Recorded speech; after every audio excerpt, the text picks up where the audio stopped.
Hello and welcome to my brand new channel for IELTS preparation.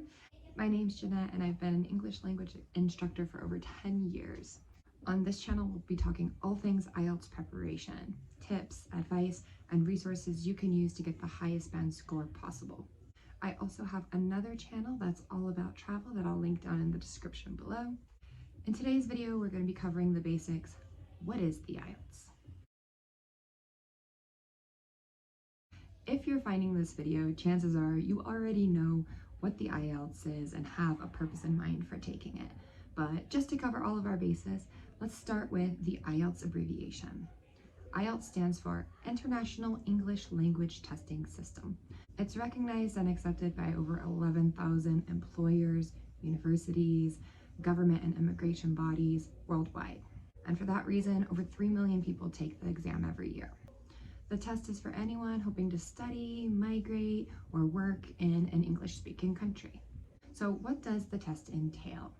The IELTS assesses your abilities in 4 different areas: listening, reading, writing, and speaking. And there's actually 2 types of tests depending on your purpose for taking it: the general training and the academic. They are very similar, but the reading and writing sections are going to be different depending on the test that you take. So you need to prepare accordingly. I'll be making separate videos to go over each section in more detail, but the overall structure of the test is like this. First is the listening section. The listening section requires 30 minutes and is the same for both tests. It consists of listening to 4 recordings and answering a variety of questions afterwards. It could be multiple choice, it could be short answer, sentence completion, or matching. The reading section is 60 minutes long, and it's going to be different depending on the general training or the academic test. The material that you read is going to be different. After reading the passages, you're again going to answer a variety of questions. It could be multiple choice, short answer, sentence completion. There's a lot of different kinds of questions that they'll ask. The writing section is also 60 minutes long. In both versions of the exam, you're going to have 2 writing tasks to complete. Task 1 will be very different for academic and general training, but for both, the first task will be 150 words and the second task will be 250 words. The writing section is usually considered the most difficult section of the IELTS, so you really need to be prepared and know which test that you're going to take. And then finally is the speaking section. This is a section that a lot of people get really nervous about because you're actually in a room one-on-one with the examiner. But in my opinion, I think it's one of the easiest to prepare for, and it's also the shortest. It should take around 15 minutes. It's a lot less formal. It has 3 parts, some of which they're going to just ask you some questions, some about yourself, some about your opinions. And then in the second part, you're actually going to prepare a 2-minute monologue. So what are some ways that you can prepare for the IELTS? Because keyword, prepare. You need to prepare. Some people go into the IELTS thinking, I speak English well, I don't really need to do anything. But it's so important to know what to expect and to know how the exam is scored. A lot of people do go into the test and fail because they don't take it seriously.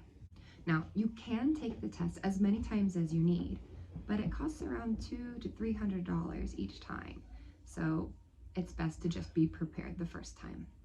There's a lot of ways that you can prepare for the IELTS, and there's also a lot of things that you shouldn't do.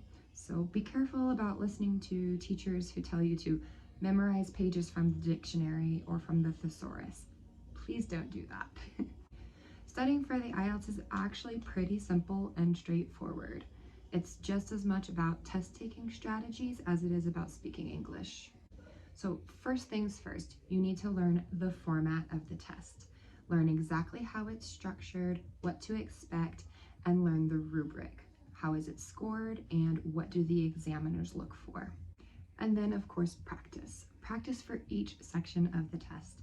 There's a lot of free resources out there for practicing the IELTS and the official IELTS website with resources, practice materials, but also be careful which materials and websites that you refer to because, again, there's teachers out there and websites out there that provide bad advice. I'd recommend timing yourself, recording yourself, and grading yourself.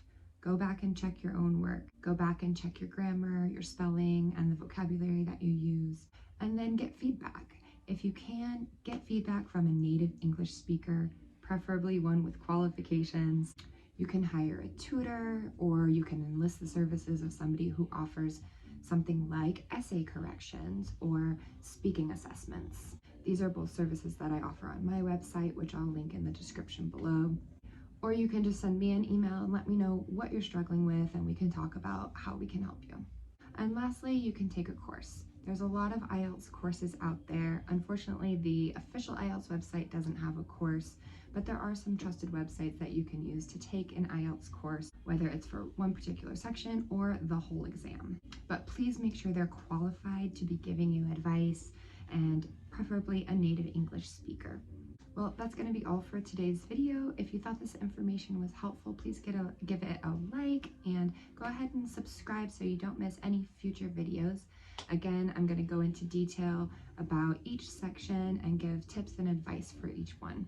I'm also going to highlight some common mistakes that people make when they're studying for the IELTS. And if you're in the process of studying for the IELTS, I'd love to know what kind of questions or concerns you have. Go ahead and write it in the comments down below, and I'll try to answer all of your questions in future videos.